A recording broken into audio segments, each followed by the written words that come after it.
What's going on, y'all? Here we go again for another exciting and fun-filled episode of the Idavox Report. I'm Darryl Lamont Jenkins, and with me today is Christian Perez and Brian D. Powers. Beth couldn't make it today. She's not feeling all that well, and I'm hoping that all will be well so she can join us at Ameren this year. For those who don't know, the American Renaissance Conference is going to be taking place in Tennessee on Friday, Saturday, Sunday of this week. So we're all going to be trekking down there to basically show everybody that we are one people and more of an American Renaissance than they are. We've been talking about it for a couple of months now. You can tell we're just getting into it now. We're just going straight for the jugular with this conversation. I didn't even say hi to Brian and Christian yet, but I just wanted to say we're going to talk about it a little bit more. So let's just basically just lay it out and say, hey, this is that conference where a white supremacist conference that's been going on for almost 10 years now. Probably next year is going to be the 10th year, and if they have it. And this time they're bringing in, like they used to in the past, an former elected official, thank God, Steve King of Iowa, who always tried to say he wasn't a racist, and now he's going to be speaking at this damn conference. So we're going to be going out. Laura Loomer's going to be speaking there too, but we already know everything we need to know about her. So she was the first person to ever try to trespass on Nancy Pelosi's property. And I don't know why the hell that just keeps happening but and I'm not making light of it. The fact of the matter, this didn't happen before the last episode, but it just came to mind but that Nancy Pelosi's husband was attacked by someone going into their house and just basically beating him with a hammer. And it was pretty much a week of like all kinds of weird shit happening on the right with violence. I mean, you had somebody else attacked in Pennsylvania. So, but the funny thing about it is that all the right wingers felt it was a good time to make jokes about it.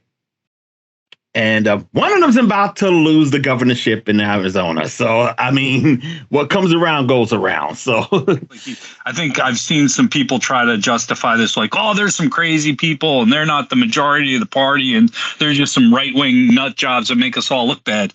No, that's like one of the leaders right there. That's a very key figure in the Republican Party, especially in the Trumper wing. And he was tweeting out jokes. He found it humorous. I don't care about Nancy Pelosi. I've never thought she's a great person. I'm not a fan. But I didn't find any of it funny. I mean, well, my attitude about that is that, I mean, it was a picture. He showed a picture of a pair of tighty whities with a hammer, because that's how the guy was apparently dressed. And he said that was going to be his Halloween costume. And all I got to say to Donald Trump Jr. is at some point your father's going to die, and we are going to have a field day with the jokes. So. Yeah. You basically just greenlit the fuck out of us. All right?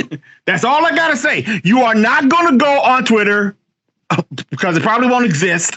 You're not going to go online and start talking about how this shows what the left is like or any kind of that bullshit, because we got a montage. We got a huge montage of folks on the right making jokes about Nancy Pelosi's husband getting attacked, including one from you. So brace yourself, because when Daddy Trump dies, oh hell, we're making jokes about it now. We can't wait. Yeah, I mean, the Republicans couldn't help themselves. It went right into because they will never be honest about the violence that they foment. So for them, it has to turn into this weird conspiracy theory about Paul Pelosi having a gay lover. Right, like that. Right. That it was. Oh yeah, the conspiracy theory. I forgot about that shit. Yeah, and it's like this. It's like so in character for Republicans to do that and to take that. It's more QAnon stuff, but this is where we're at now. This is where we're at now with these weird conspiracy theories. It's. I mean, and like Brian said, I'm not a fan of Nancy Pelosi or her husband. All their money has been made by screwing people over. That being said, he's a guy that got attacked with a hammer. So it's not funny. It's not something you joke about. It just shows who these people are. Like when they were called deplorables, they've literally not done anything to show that they're not deplorable people, right? Because it's every week it's something new. Yeah, I mean that's why they adopted the term. They are a basket of deplorables. They are deplorable. Deplorable is a bad word. I think, you know what, it could be funny. And I think if there was a comedian on stage making a similar joke, I would probably giggle a little bit. But these are people that are supposed to have some dignity about them. They're supposed to take what they're doing seriously. Like they want to be in charge of the world. Donald Trump Jr. wants to be president one day, just like his dad. And they want to be responsible for billions of human lives.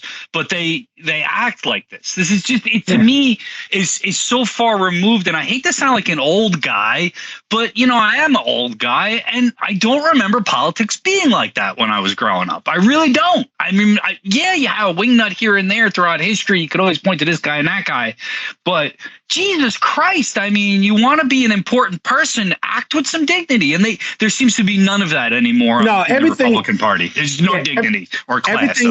Everything is particularly juvenile about what's going on with the party ever since I'm throwing it to Andrew Breitbart. Breitbart started this nonsense. He really did.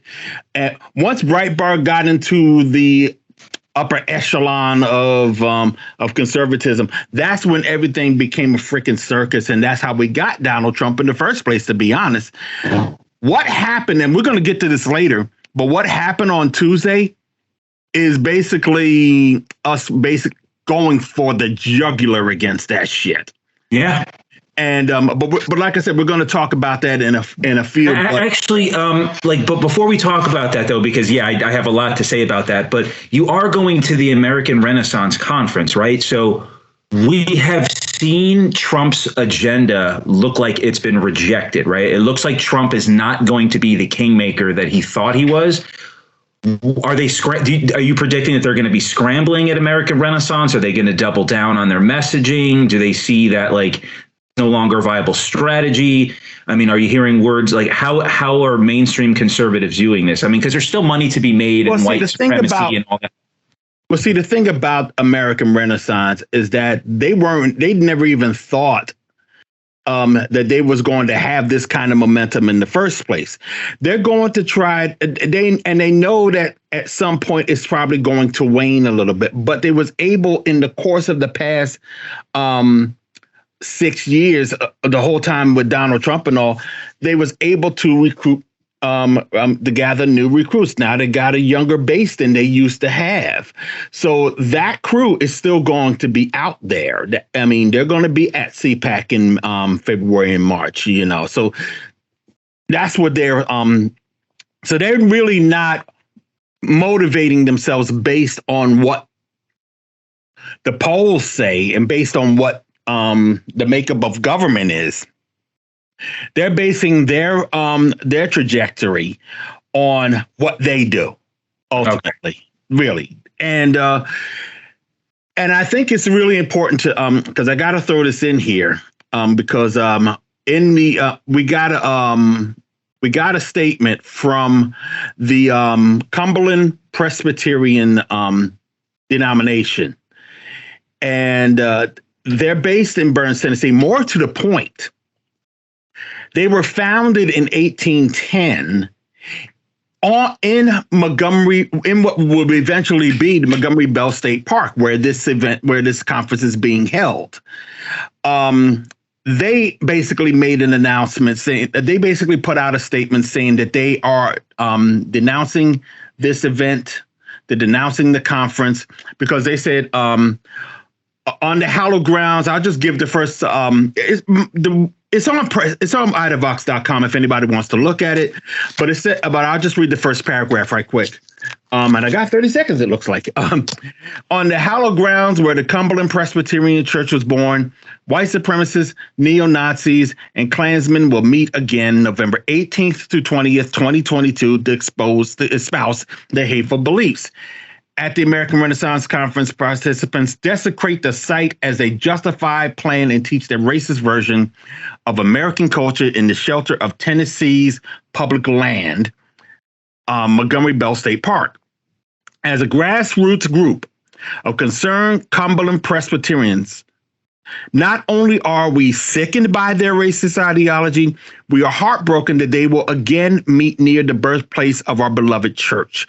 In response to this meeting and in the face of rising extremism, we have a duty and a responsibility to speak up, silence this complicity. Therefore, we stay together and with a unified voice, we denounce white supremacy as evil and a threat to justice, peace, and the common welfare. We petition the state of Tennessee and Tennessee state parks to cease sheltering hate speech and providing a platform to individuals and groups promoting white supremacy. Thank you, thank you, thank you. Thank you, Cumberland Presbyterians. Yes, indeed. It was needed. It was this, and believe me, it was desired. But that's right. We're going to be out there again. Just to wrap it up here, we're going to be out there on November 19th. That's going to be the main rally. The whole conference is happening in November 18th to 20th, but we're going to be there on November 19th. And at 11 o'clock, meet us at the Visitor Center, and we're going to make a show of it. We're going to make a show of it. Last year, we only had maybe like 20 some odd people. This year, we expect to have more. Don't know how many people, but we are looking for everybody to just come out and just basically denounce this thing, because what comes from this conference has an impact on everybody across the country. These are people that are coming from not only other parts of the country, but around the world. And as I keep on pointing out, in 2017, they organized and networked with people who would eventually be seen in Charlottesville. The organizers of Charlottesville were there organizing at this conference. And hell, they even got they use in the documentary Alt-Right Age of Rage, they show footage of Spencer talking about Charlottesville 2 weeks before Charlottesville, and saying that it will be particularly traumatic to the liberals in Charlottesville. And it cost them. It cost everybody. The fact that they organized here in at the American Renaissance Conference, and that's really important for everybody to remember. So November 18th to 20th is the conference. November 19th is the rally. So if anybody can make it, please do. If you can't make it, hey, just show your support. You can people need money, and you can do that. People need money to get out there, so we're trying to help out with that, or housing and things like that. So we can always use some help with that. Just go to we actually have a GoFundMe up, but there is, if you go to the sidebar of Idavox.com, you'll see where we're talking about the American Renaissance Conference and how you can help out. So but to your point though, Christian, there is probably going to be a little bit of annoyance with the fact that people did really push back on Tuesday. And I mean, everybody's already said the red waves just seems to be like a puddle, seems to be like a red whiff, seems to be like a wet piss stain. And I mean, look, my frustration, I'm very much on the record through all of my work here in Idavox and Revolution Radio of being critical of the Democrats, right? Mm-hmm. But they won, and that's a good thing, right? And I think what we see is the difference between Democrats and Republicans, right? Because when we talk about Brazil, right, we'll give the instance, right? We saw that there was an election in Brazil, and if Donald Trump or a Republican was president, they would immediately throw the results of that election into question. But because we have Democrats in power, they immediately called to claim their support for the elected president or president-elect of Lula. It's just where we're at now. And I think it's the little things, right? We see that Republicans, especially the MAGA Republicans, are vehemently anti-abortion, right? And although the Democrats aren't willing to always pick up and fight for working people, they're the only thing stopping fucking fascism in this country. And it's terrifying, because I don't even think they even know. Like, I know that Democrats are going to come out of Tuesday's victory, quote unquote, having not learned anything. And that's what's frustrating to me. Well, this is where I will just point out that I, in many respects, don't feel that it was so much the Democrats as it was us, the people. We, the people, made that happen. It wasn't so much that the Democrats had a good night. It was that we had a good night. Yeah. We had okay. That's a good way to put it. We showed ourselves. Look, Brian, think about it like this. I see that look on your face. Here's my point. Unfortunately, we all see, I mean, not we all see, but basically the general public, basically the general voter sees the Democrats as the only option. If there were other options that were viable in the mind of the general voter, they would go for them, but they didn't. This was a way for basically the American people, to coin a phrase, to say, we're sick of this shit. It was the only way that they had. So the Democrats are basically just benefiting off of that in the end. Yeah, that's what they've always done, right? It isn't about the Democrats being, like you said, the bulwark against all this. We are the bulwark against this, you know? And this was the only alternative we had. And quite frankly, there's a few Democrats that would have gotten their asses kicked any other time. I mean, Cuellar in Texas, we were trying like hell to kick him to the curb, but we couldn't. Because he's anti-abortion. So he's anti-choice. Yeah, so, we saw that. We saw Beto lost again, by the way. Beto, you know, there's a difference. I mean, Stacey Abrams lost too. And there's a difference between, you take a look at those two candidates, and I'm just playing conventional wisdom here. Stacey Abrams spent the past 4 years trying to do something other than run for office. Beto, I mean, whatever you have, whatever opinion you have on what that is, she was basically trying to make sure that the votes were secure and all that, trying to make it was safe to vote and all that, advocating for that. Beto just wants to be a professional candidate. Yeah. And that's what's really going to kill him. I mean, might be a nice guy, but he has no platform. He's just a centrist Democrat. But he has no work. He has no work on his resume. I mean, yeah, he was a congressman and all that. That's nice. But what have you done for us lately? Yeah. I mean, go out there and do some shit, Beto. If you want people to run, don't start coming. If you want people to vote for you, don't just say, "Hi, I'm Beto and I'm running against Abbott," because I'm gonna put it like this. This is how bad it was. Remember how, I mean, it was great to see him yelling and screaming at everybody, at the governor, everybody, and Uvalde, calling them out after all that. But you know what? Uvalde voted for Abbott. That's him telling shit. Yeah. Uvalde went for Abbott. Yeah.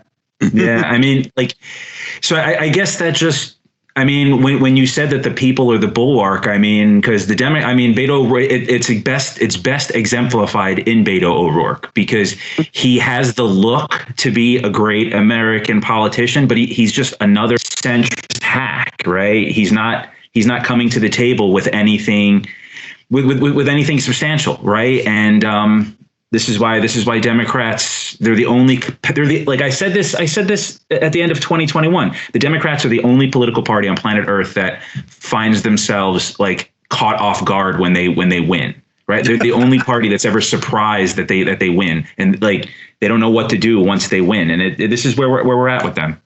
Can they didn't win. They didn't win. They lost control. They lost. You have something. I have this clipboard here. Now I don't have it. I didn't win a clipboard.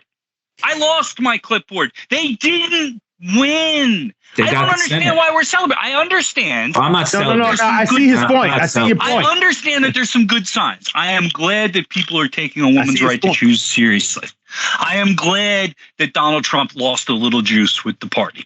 But they did not win anything. We have set the bar so low for the Democratic Party that even when they don't lose by a lot, that's a win. It's not a win. If they had gained seats in Congress, that's a win. If they had actually gained control of the Senate, that's a win. They didn't lose as bad as everybody thought they were going to. This is such a pathetic attempt at expectations. This is where we've set the bar, and it's why my children are going to die in climate change, because to them, just losing a little ground is a win. It's not a win. A win is gaining ground, being able to pass a minimum wage, being able to get universal health care, and being able to set a standard that reduces carbon emissions by 2030. That's a win. One of those is a win. They didn't get any of it. So I love you both, but you both been driving. No, you're right. You're right. I'm not even going to clap back. I'm not even going to say a word against that, to be honest with you. I mean, let's face it. I mean, they might keep the House, but it doesn't look. But it doesn't look that way right now. So there is something to that. But there was some shots. I mean, they lost Long Island.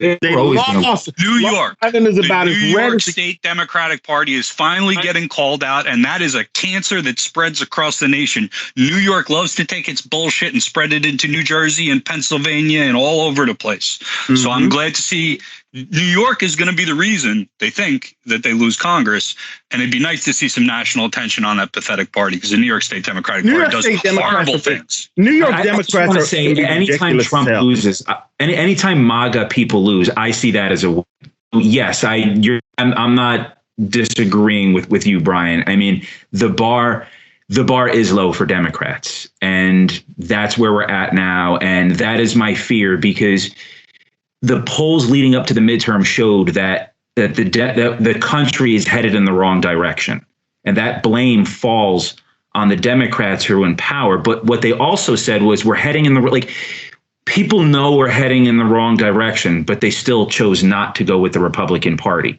And we are used to a certain amount of flip-flopping in this country, particularly during midterms, and that didn't really happen. So is it a victory? No. Is it glory? No. But did MAGA lose? Yes. So I kind of see that. What they're, and honestly, I'm not going to put that on the Democrats. Look at what they're competing with. They're in a runoff with Herschel Walker, who's a brain damaged, mentally ill idiot. And they're in a runoff with him. It shouldn't be a competition. You should be good enough at your job to beat Herschel Walker outright.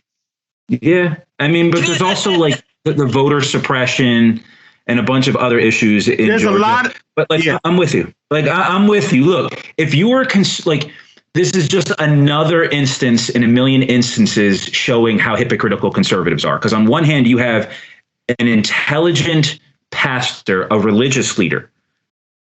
And on the other hand, you have a football player who has been shown to lie about every significant thing he said during his campaign, right? So, I mean, this is just another brick in the wall to show how hypocritical these people are. So, these are not necessarily rational people, Brian. These are people who have their minds made up. They don't like Warnock. They don't give a fuck that Walker is a hypocrite, because these people themselves are hypocrites. So, I mean, we need to be honest. There's a lot of shitty, bad people in this country. Bad people that can't be changed, that can't be saved. So a lot of them happen to be in the South. A lot of them happen to vote red. But yeah, I mean, I don't see this as victory for the Democrats. Well, Sorry. See, I think the reason this all goes back to the my initial point is the fact that we got to start recognizing the power that we have within ourselves. I mean, I'll go back to what I always say. This is what Occupy was about, us showing ourselves that we can actually create the things that we want outside of this corrupt political system. And we are trying to do that. And the best example, unfortunately, of that is how the billionaires, how the oligarchs in this country keep trying to do that. And when you sit there and look at the fact that Elon Musk bought Twitter just to run it into the ground, as far as it looks, I mean, bad. All because he was pissed off about something that he didn't like on Twitter. So, I mean, let's face it, we don't give a shit, because, I mean, I have 3 websites. I mean, come on now. I can speak my mind there. Everybody else has other platforms that they can go to. Yeah. But it's the general principle of the matter of fact, I wouldn't be surprised if there's even a mirror site of Twitter that will come propping up that everybody will flock to. I mean, everybody's trying Mastodon right now, but the truth of the matter is you're not going to stop everybody doing their back and forth, doing their discourse. They'll just create new platforms or take this one back. Who knows? But the fact that we are dealing with these oligarchs like Musk or Peter Thiel, both born in South Africa, apartheid South Africa, which should be a fucking hint. It's a red flag. Rich kids from apartheid South Africa are pissed off that the people that they kept down in apartheid South Africa are rising up around the world. So what do they do? Yeah. I mean, Elon Musk, it cracks me up because he threw 44 billion out there. Twitter was never worth 44 billion. And then he tried to back out and then he couldn't. And then it's like, he's trying to sell how do they make money, right? So number one is advertising. Advertisers don't want to advertise. I was reading advertisers don't want, McDonald's doesn't want you to scroll through Twitter, find some racist rant on Twitter, and then next to that see an ad for a McDonald's hamburger. Advertisers do not advertise on political platforms. Advertisers do not advertise where there is critical thinking, right? So he's not going to make money through advertising. It's like, this is the mega genius, right? This is the real life Tony Stark who gets referenced in the Marvel universe and Star Trek and Rick and Morty, and everybody wants to act like he's the real life super genius. But then with this guy, it's what was the other thing I had here? It was the verified accounts, right? So people are paying $8 for the verified accounts. But people don't want to pay $8 for that. So the people that are doing it as a joke. And I think it was Lockheed Martin and then an insulin supplier and then a fake Elon Musk account. You pay $8. Peter Jacob, former guest of Revolution Radio, he said the best $8 ever spent. And Times Person of the Year should be the person who went and basically said that Lockheed Martin was going to stop selling arms sales to the U.S., Israel, Saudi Arabia until they investigation into their human rights abuses. And then Lockheed Martin stock tanked. And then the insulin company, right? So it's like, this is the mega genius, Elon Musk, who's like this great visionary who said he was going to have people on Mars by now, right? I wouldn't trust him on that one now. I wouldn't trust him on that. With our luck, he'll probably say, they said something bad about me on Twitter, so y'all not going to have oxygen. No, but yeah, it's like Total Recall. And there was a meme that said that. Could you imagine living on Mars and this idiot controls your oxygen? Yeah, they have Tesla. Teslas are shut. There are reports now when Teslas crash, they shut off the AI moments before the crash. They shut off the automatic driving, whatever the hell they call it, right? So that when the car crashes, Tesla's not liable, and they could say, well, the driver's responsible for the crash. Well, if your car's already crashing and you don't know that the automatic drive is getting taken off, how are you going to take control? Right? He's a sleazeball who's made his money from government subsidies, who had his starts, like Daryl said, in apartheid South Africa. And we have taken this guy and put him on a pedestal.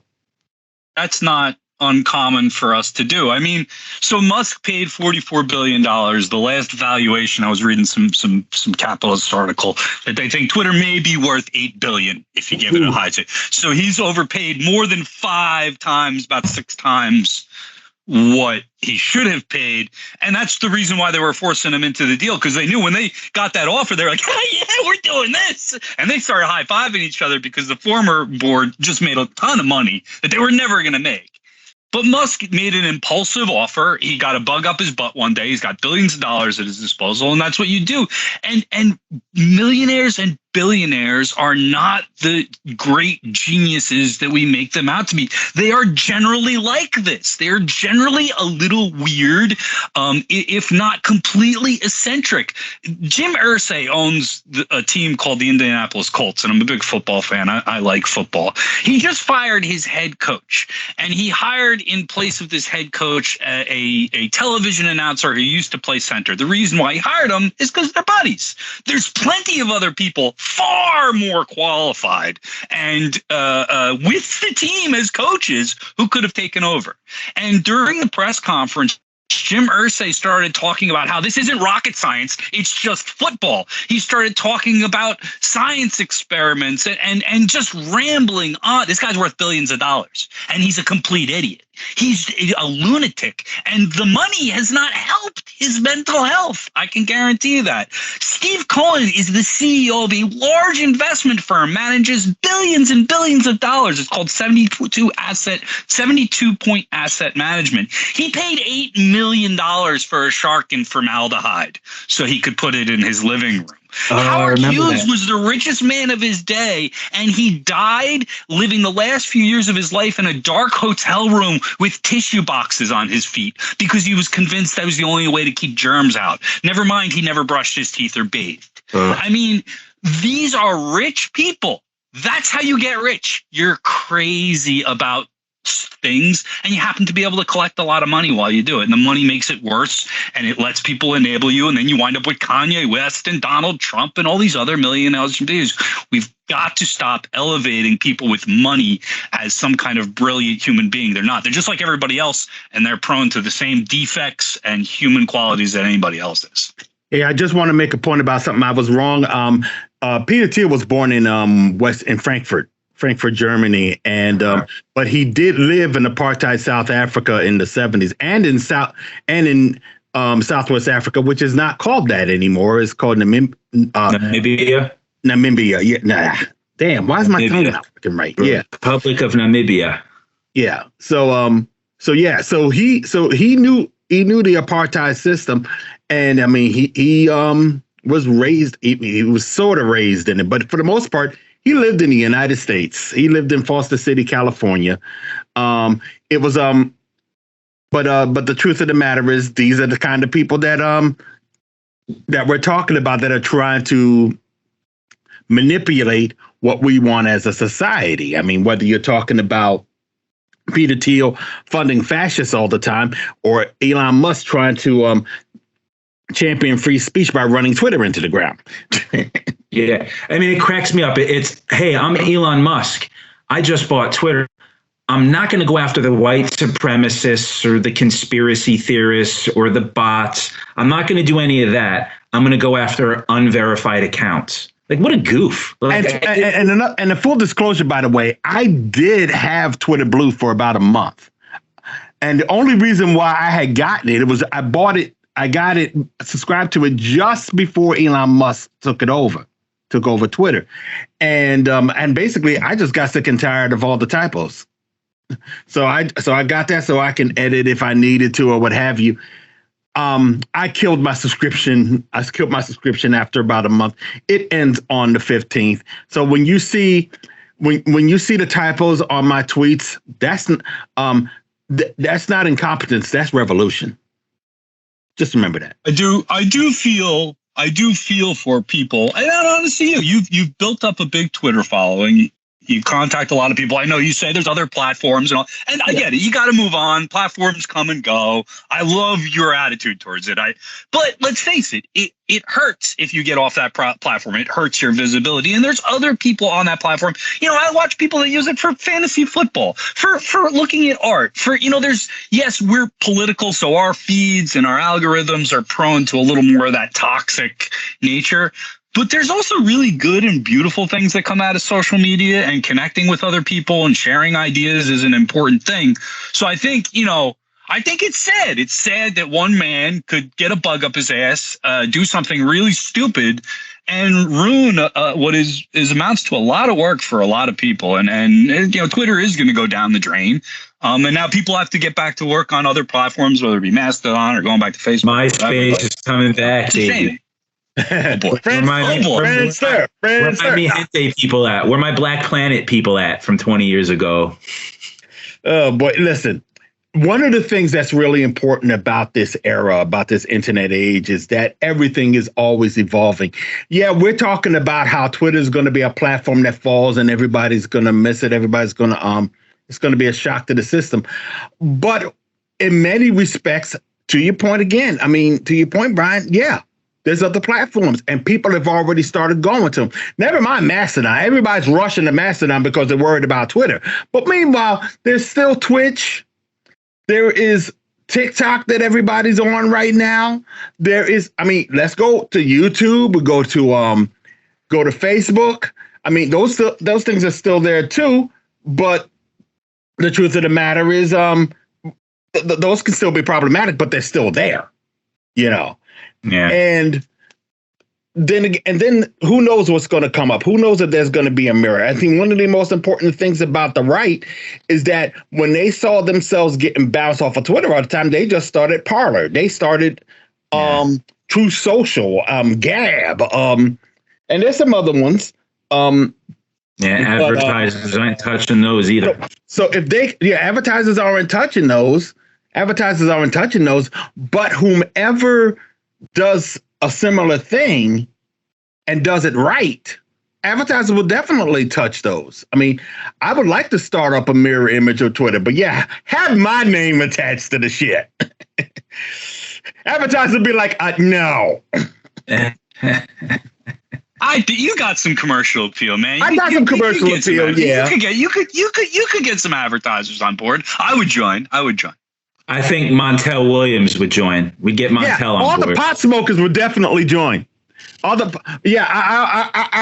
will single-handedly make pot legal in the United States within a week of me owning a platform. All the potheads, all the punks, all the old school metalheads, everybody's going to jump on Daryl's platform.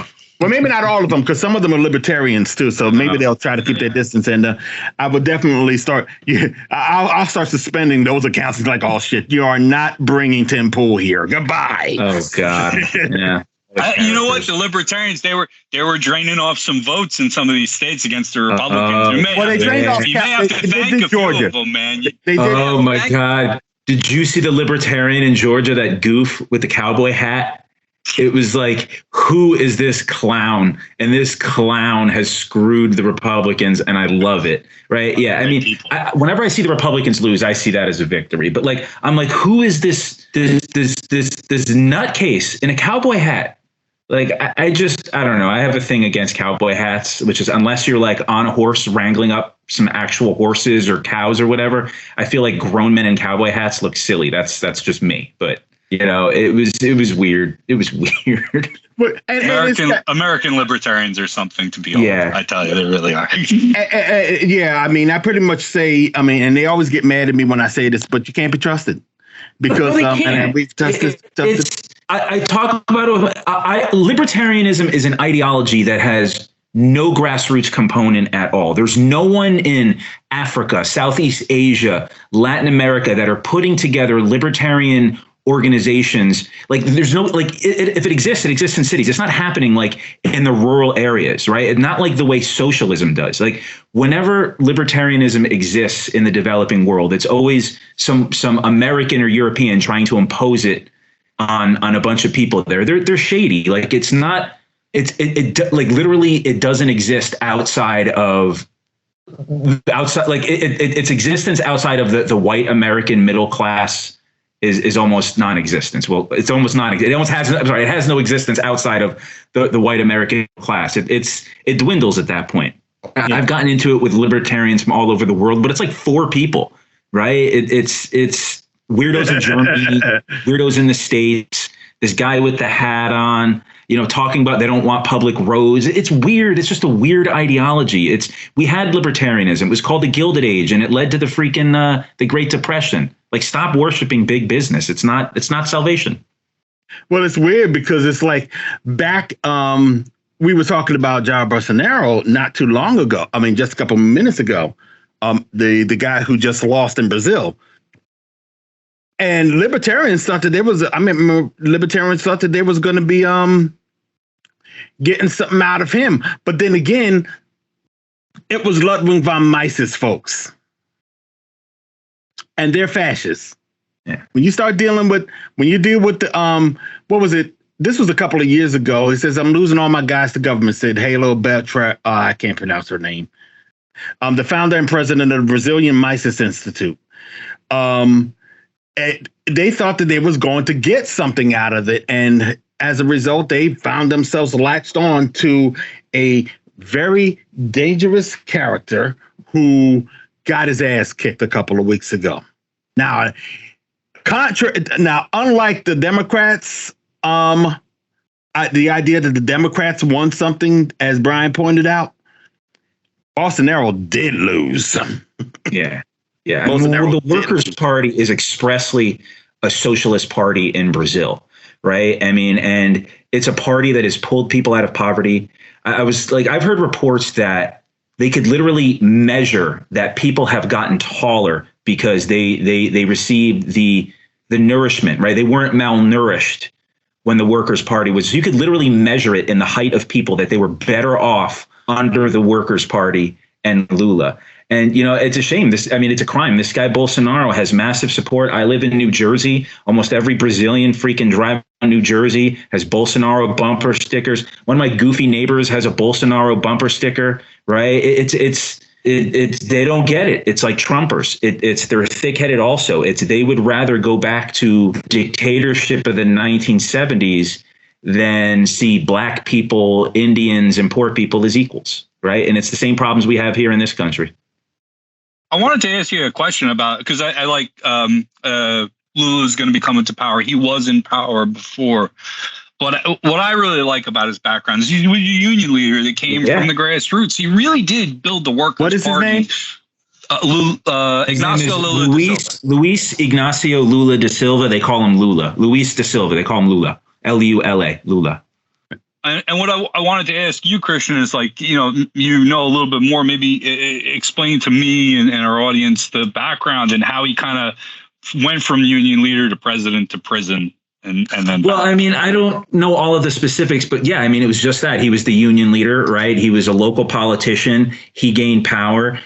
He became the president, right? Brazil is a developing country, and very much even like the United States, there are politicians who do shady stuff. The thing is with Lula and Lula getting arrested is the charges were false charges, right? And he was charged by an institution that was firmly right wing. Even the judge who presided over his case ended up, I believe, getting, and the prosecutor, I believe, also ended up getting arrested themselves, right? Well, so he got out of jail. The judge is a senator now. Yeah, he got out of jail.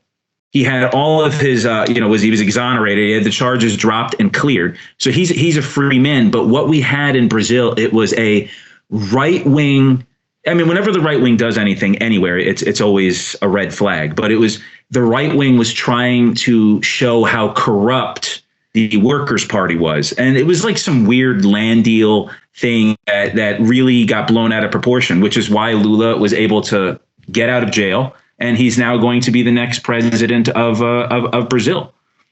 He is a politician. He delivers.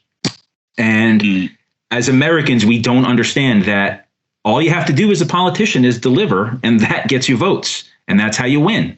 But yeah, I wish his story would get, more. I came from the union movement and spent a lot of time, working for labor unions. And, he stuck with the people. And what I see far too often with union leaders is they get elected. They have pretty good intentions and they want to go in there and do their thing for the working class. But then immediately upon ascending to a little bit of union leadership, you get wrapped into the Democratic Party and the political scene of wherever you're working at.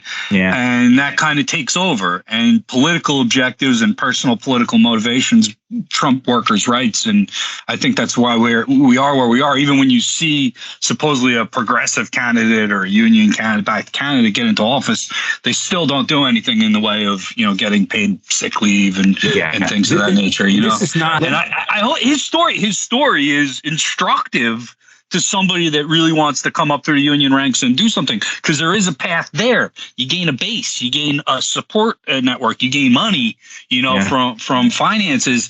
And then at some point, I mean, in America, you just turn away from it and you wind up in corporate world like everybody else.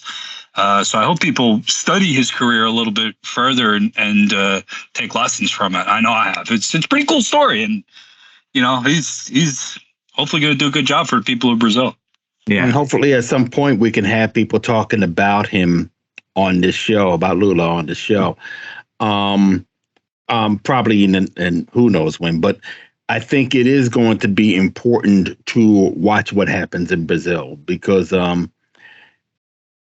this hit people on so many different levels. The whole thing with Bolsonaro being president, and he's taking a page from Trump, as everybody keeps saying. He's over there claiming fraud. You got folks that are raising all kinds of MAGA type hell. Mm-hmm. A lot of Brazilian celebrities too. It's a shame. Mm-hmm. Yeah, it's unfortunate, but it's just that it goes back. It's just what you said. You have a lot of people, not just in Brazil, but here and in Italy. Yeah. Who do not like the fact that people that they have kept down for so long is coming up. I mean, I can't wait to see how the right goes after Maryland, for example. I mean, pretty much the governor, lieutenant governor, speaker of the assembly, and the attorney general, all people of color, 3 of them black. So it's like, including the governor. So they're going to try to do some shit up there, but it just seems to be a global temper tantrum on the part of the right. Yeah, really. Ultimately, that's what it is. They don't like change. They don't like change, and they're going to lose. And they're going to lose. I mean, because the rest of the world does like change, especially if that change means we are going to be able to contribute to the world a lot more efficiently than we have in the past. So they're just going to have to get over themselves, because we're not going to let them stop this momentum ever. They lost. They need to get over themselves around the world. But unfortunately, doing so is unfortunately probably going to mean a lot of casualties. A lot of casualties. A lot of people are going to get hurt because they can't get over themselves. A lot of people have been hurt because they can't get over themselves. The only thing that we can do is make sure that there's fewer of those people than it looks now. I mean, if you're at the point where we have the husband of the Speaker of the House being attacked with a hammer inside their home, and the loyal opposition is making jokes about it, then we're in for some more shit. Yeah, seriously, in for some more shit. What Trump has shown, we're looking at the Republican Party. Trump looks like he took a hit, right? All those MAGA-backed Republicans, a lot of them didn't win. I don't think any of them. We're still waiting on Herschel Walker, right? J.D. Vance won, but MAGA Republicans took a hit, right? So Rob Portman won in Wisconsin, which was shocking as hell. Yeah. So moving forward, I mean, the question is, how do Republicans look at Trump? Because the leaders are going to say, well, he doesn't look like a winner anymore. We see people, rallying around DeSantis, but Trump doesn't care about the Republican Party. Trump will burn down the Republican Party to get what he wants. And he's going to do to them what he tried to do to this country with January 6th, right? So as Trump begins to have his meltdown, if he doesn't win, right, he's going to take this country with him. So you're going to see violence get a lot worse. That's where I gotta take it off of Trump and then put it right back on the Democrats. This is where we do have to be. We have to question what the hell it is they're doing, because they didn't get everything that they wanted. We shouldn't be waiting until the next election to see if we can put more Democrats in so they can get the agenda filled or whatever. Right now, you do have election deniers. You do have MAGA people that are in office that won. there are areas where they have, in fact, broken the law. Now, one of the reasons why we have an issue with the criminal justice system is because certain people who should be held accountable under said system aren't being held accountable. Trump should have been locked up 7 times over. I mean, in a sane society, Trump should. Well, in a sane society, he would never have been elected in the first place. But Trump should have been gone. Trump should have been locked up somewhere right now. I understand that they're trying to dot their I's and cross their T's, dot their T's and cross their I's. Yeah, they are probably trying to do that, but because this will be the first president who would have been indicted for anything. But so I get that. All right. There's a whole bunch of people down ballot that Rob Portman should be in trouble right now. Matt Gaetz should be in trouble right now. Marjorie Taylor Greene should be in trouble. Josh Hawley should be in trouble right now. Carrie Lake, even though she doesn't have an office right now, should be should catch all kinds of hell. I mean, well, let's be fair. I mean, there isn't any real. I don't know if there's anything that she did in office or anything, but so I'll be fair with her. But there's a whole bunch of people that should be held accountable via this so-called criminal justice system, but aren't. And the reason why I'm saying this is because there are things that the Democrats can do that they don't have to wait for Congress or some governor to sign off on. You could go after DeSantis for the human trafficking. You could go after Abbott for the human trafficking. As a matter of fact, let's go back to Texas, because last summer, Texas Republicans in their conference held a vote and approved a referendum to secede from the United States of America. And we have elected officials in federal government in the United States of America. None of them should be allowed to be seated. None of them should be seated. None of them. Any Republican from the state of Texas, any elected official from the state of Texas, should be denied their seat in any capacity. That means Abbott. That means both senators. That means, I believe, 28, Prop 28 or something like that. Congress people, I mean, all of them should should be barred from holding office, period. And that could happen with an executive order. Yeah. This would be interesting, but let's discuss what happens after that, though. Like if let's just say, because look, the right is really good about being paranoid about things. Everybody's going to come take their guns. They're not going to be allowed to, they're not going to be allowed to go to church. If a United States president were to take such drastic action as you suggest, it would confirm a lot of those paranoid fears, because nobody's ever taken their guns, even though they've been crying about it for years. Mm-hmm. So like, are we prepared? Honestly, I think when you make a decision like that, you have to ask yourself, are you prepared to mobilize the United States military against Texas? Because I think that's where you're going to go. I think that's where you're headed. Well, my attitude about it is that they are already preparing for that. You're right. And I think that's one of the reasons why you don't see such a measure happening. But there are too many things that are happening by their hand that are being allowed to happen because we are afraid of what they would do.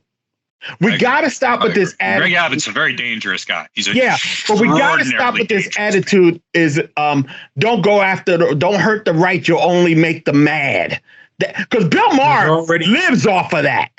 Yeah. Bill Maher fucking lives off of that. And then you look at who his friends are. Look at who this libertarian's friends are. Bill Maher's a victim blamer. Like Bill Maher's terrible. Bill Maher, unless he's dunking on the Republicans, I don't care about anything he has to say. Like I just don't care anymore. Like he's like you called it. He's a libertarian. Like this guy made movies with Mr. T when Mr. T was relevant 40 years ago. He doesn't live in the real world. Less.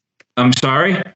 One movie, just one. He was a DC cat, but it kills me because it's like this guy has been in LA and Hollywood for 40 years. Bill Maher doesn't talk for everyday people. Bill Maher doesn't talk to everyday people. He's not a lefty. He's a rich guy who's been rich for 40 years. He doesn't live in the real world. I'm tired of people thinking that he's some kind of liberal, but I think it's coming to it. I think that's coming to an end these days because a lot of people are just looking at Bill going, what the fuck you doing, man? Yeah. I mean, the anti-Muslim stuff should have already kept people away from him in the first place. But I think that's one of the reasons, because if you watch this current season, he doesn't really talk too much about Muslims all that much. And I think that's one of the reasons why he bitches about everything else.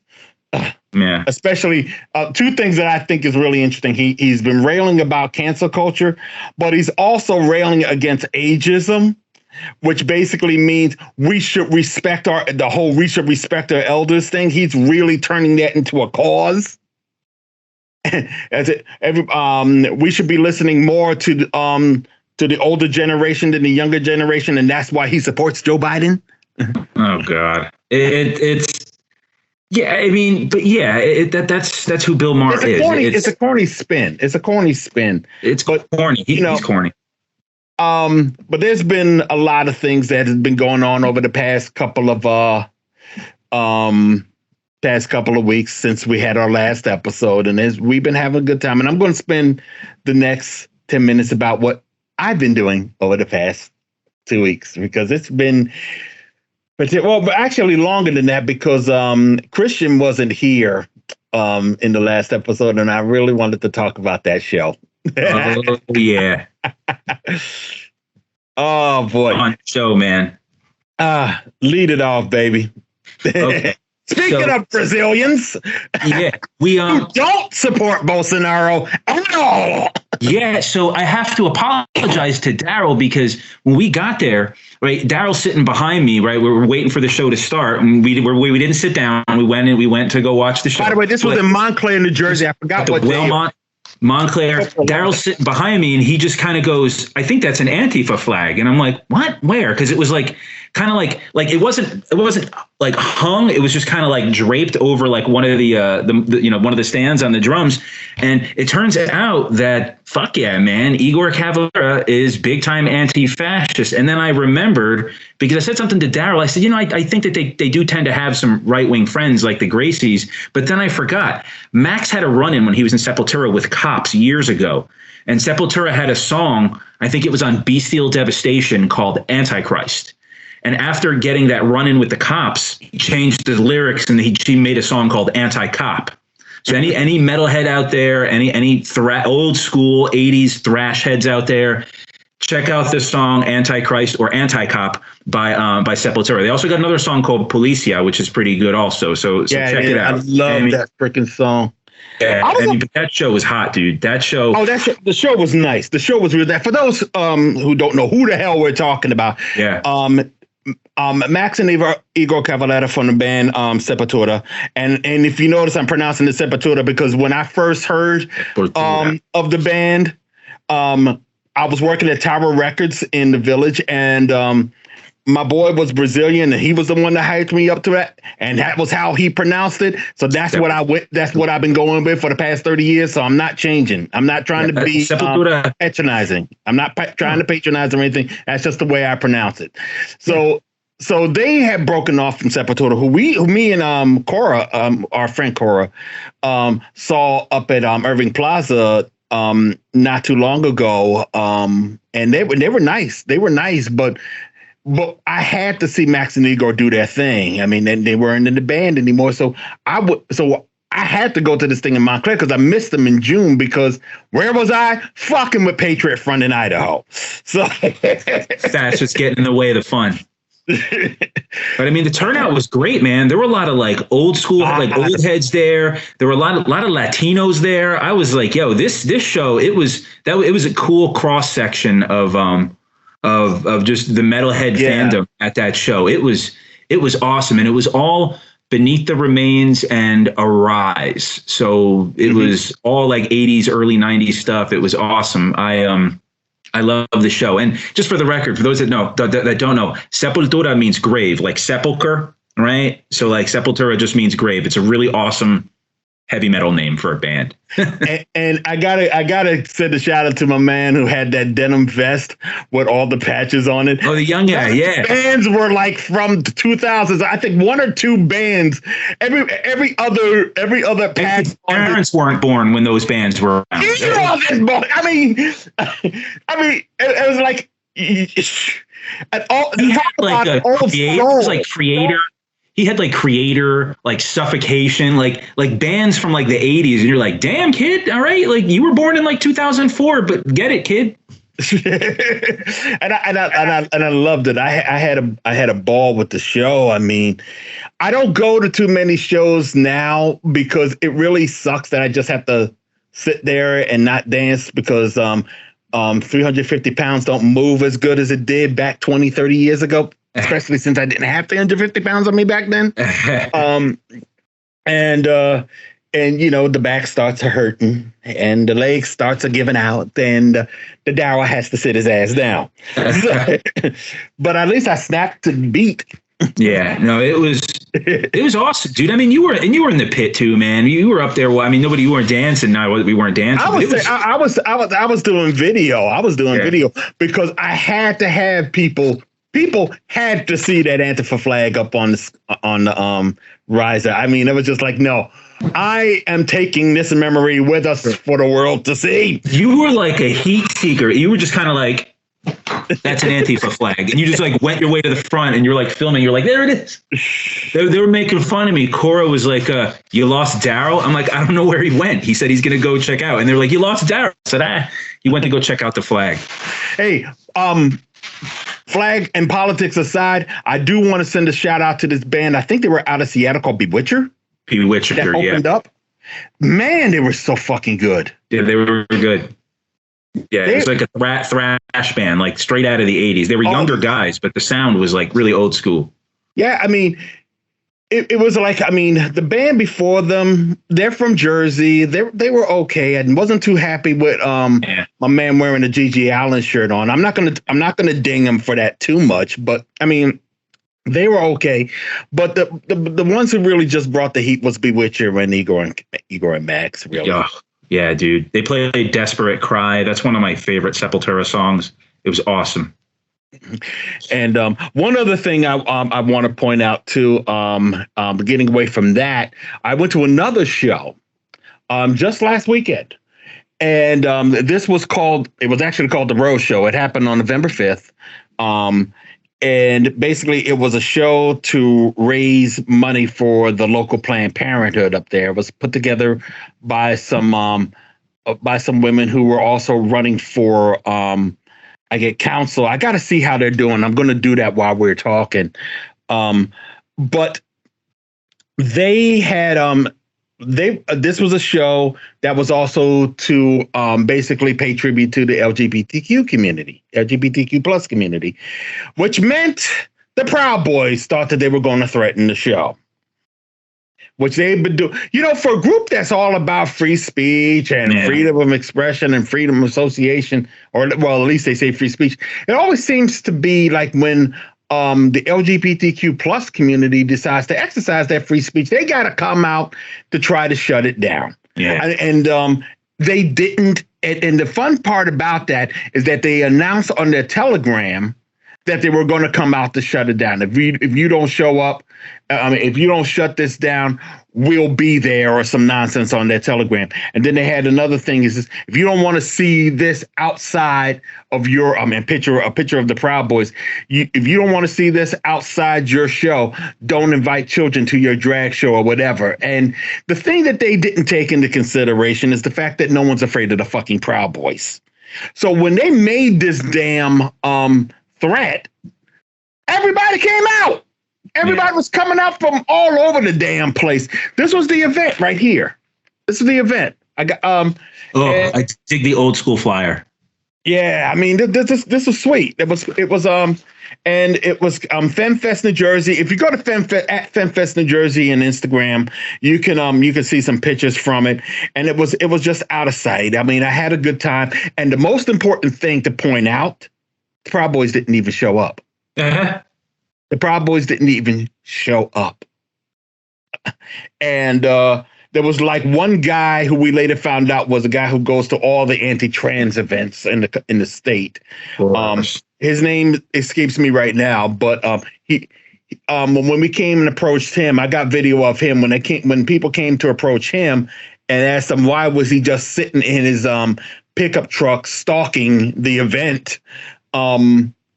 He talked to us for a little bit, and then security that was hired by the muckraker in Franklin, New Jersey, where this event was being held, talked to him a little bit, and then he drove off. He drove from Montgomery County, from Montgomery, New Jersey, I think, or actually Belmead, New Jersey, which was, I guess, an hour and a half away from the place. But he didn't do anything, and once he left, that was it. That was really it. There wasn't any more drama other than what he brought. Good. And everybody was able to just go in and just take in the show. And I have a story about it on idavox.com if anybody wants to take a look at it. By the way, this town, Franklin, New Jersey, not my hometown, by the way. It's another Franklin. I'm from Franklin Township, but this is another town, Franklin, New Jersey, that's further up north. They have a mining museum up there that I got to check out. Mining, like coal miners? Mining museum, because I guess it was a mining community, and they have this old mine, and they turned it into a museum. At least part of it into a museum. Maybe some of it is still being in use up there, but I gotta check it out. It was just like it's like wow. I loved it. but I should also point out too that over this weekend the Proud Boys tried to hold, or rather Gavin McInnes tried to hold another thing in Rutherford, New Jersey, but they got chased out of here. And now they're complaining and saying that Antifa were responsible for them being shut down here in New Jersey. I mean, so they held their little comedy show, as they put it, just like the one they was trying to hold in Penn State, at some little place somewhere in the middle of Long Island.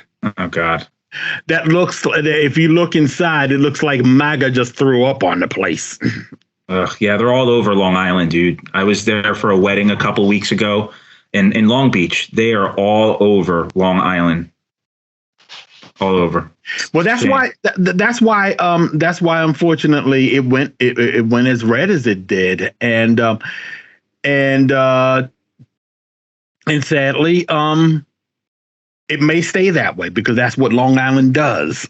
But we'll see what happens, and as time goes along, we'll see what happens in the next election 2 years from now. But as I said before, we shouldn't have to wait for that to start getting some results. We really need to see what happens, and then what we are going to what our elected leaders are going to do over the next 2 years, as opposed to waiting until the next 2 years to try to do more work. We need to start putting the feet to the fire, so to speak. Yeah. Incidentally, I want to try to look for, while we're talking, I want to look at the election results of Sussex County's Board of Commissioners. Oh, boy. But I don't see anything online at the just on a whim. I'm just trying to find out now here what the election results were in Sussex County. Oh, shoot, wrong one. You know what? It's going to be. I'm not going to be able to do this fast enough, and it's time for us to probably just wrap it up now because it is 11:47 on our clock as we're recording this. Real quick, what was the office? County Commissioner? County Board of Commissioners. County Commissioners. So we've got a Jill Space. So we got two Republican Jill Space, Republican William Hayden, and looks like Democrat Damaris Lira. And Damaris Lira won? No, it doesn't look like it. Okay. It looks like Lira got 16,758 votes. Camila de Resta got 16,400 plus votes, and the Republicans each got over 30,000 votes. Okay, so Lyra and DeResta lost. They were the ones that put the show on. It's unfortunate, but Sussex County is a red county, so it is what it is. I mean, and this is the thing. I mean, the Republicans got 30,000, but I mean, the Democrats still pulled 16,000 votes. So it's very much a I don't know, like when we say red, just we have to always know that there's Democrats there. But on another note, I do have to say that Democrat Tom Malinowski lost to Thomas Kean, and anybody who gives any money or support to anything called Kean in the state of New Jersey, whether it's the university or that shady family, is getting grifted. And the Democrats, that was their election to lose, and they lost it, man. Like, they lost that election. They lost that election about 6 years ago when they screwed over Peter Jacobs. They flew in Tom Malinowski out of the State Department, who never lived in that district, and ran everybody and their brother and a bunch of chipmunks to make sure that a real progressive who lived in that district did not get into that office. That's when they lost that election. Yep. I know Kean is a scumbag, but I don't care. I had some schadenfreude, and I hope Tom Malinowski never comes back to New Jersey.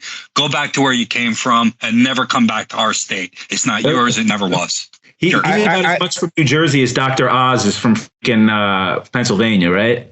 Yep. And I'll be honest with you, I don't think it all depends on how Tom Kean carries himself while a congressperson, but I think he's going to be laying relatively low unless Fox News wants to big him up for some stupid reason. But I think they'll love him in Jersey, though. They'll love him in New Jersey, and he may try to run for governor. He may not be long for that seat. I don't think so, because this is too. It remains to be seen. Somebody may make him an offer he can't refuse. No, I think the voters will turn him out. I think the voters will turn him out. This is the district that leans Democratic. Malinowski sucks. Malinowski sucks. It doesn't matter. I agree, but it goes back to what that name goes. Not everybody in New Jersey feels the way about the Kean name that Chris does. I agree with Chris. But I'm saying that name is, they love him. They love Kean. They love Tom Kean Sr. They love Tom Kean Sr. Tom Kean Jr.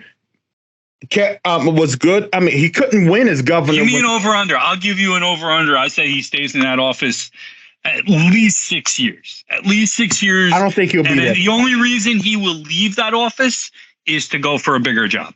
Is if he gets some kind of promotion into some mission. I don't think he loses an election. I'll say 6 years. That's 3 terms. Okay.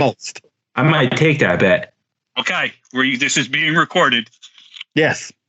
And it'll be on YouTube. So for a package, all right, y'all. For a package of pork roll, that's what the bet is. All right, y'all. All right. Hate that shit. Listen, next week it'll be the after Ameren show. Might be during Ameren. Maybe I'll shoot it in Montgomery Bell Park. Who knows? Depends on what kind of signal we can get. But I just want to say good show. We had a good time here. We was able to talk about a lot of things that we needed to talk about, and we got more coming. Next week is Ameren. We're going to have a lot to talk about. So hopefully every last one of y'all will be here to enjoy the conversation. So hopefully Beth will be here. Hopefully Beth will be able to make it, because she has not been feeling well these past couple, and I hope she's going to do okay. So all right, y'all. Without further ado, Dalamon Jenkins, Brian Powers, Christian Perez saying peace.